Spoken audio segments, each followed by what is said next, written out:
Ground transportation consumes nearly 1/3 of our energy and is a principal contributor to regional air quality problems. Personal cars provide the vast majority of our transportation needs, but bikes are a viable option, particularly in urban areas where distances are short. Bikes make sense for a variety of reasons. They decrease congestion, they reduce emissions, and they get people exercising.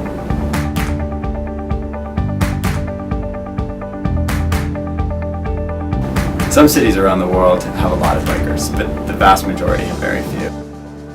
Many city governments are trying to change this, especially in the US. In order to develop a better biking culture, cities need to improve their bike infrastructure, like adding bike share programs, bike lanes, and bike parking facilities. These things all cost money, and so that creates competition for limited resources.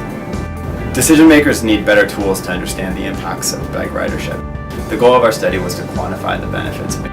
Specifically, we examined converting parking into bike lanes.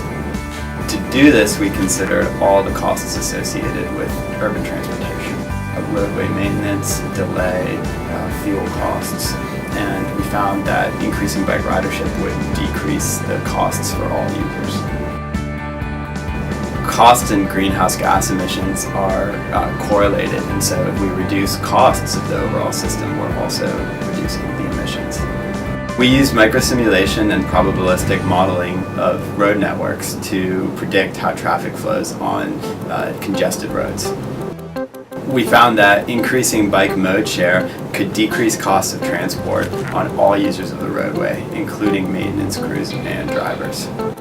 Interestingly, this is only true if bike facilities like bike lanes or wide shoulders are provided.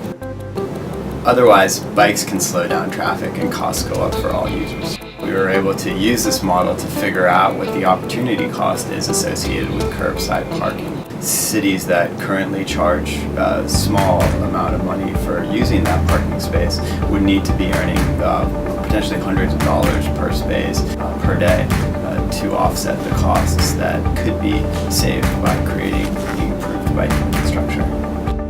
We hope that this model will be a good example of how you can integrate economic systems and engineering systems together to try and achieve sustainability goals.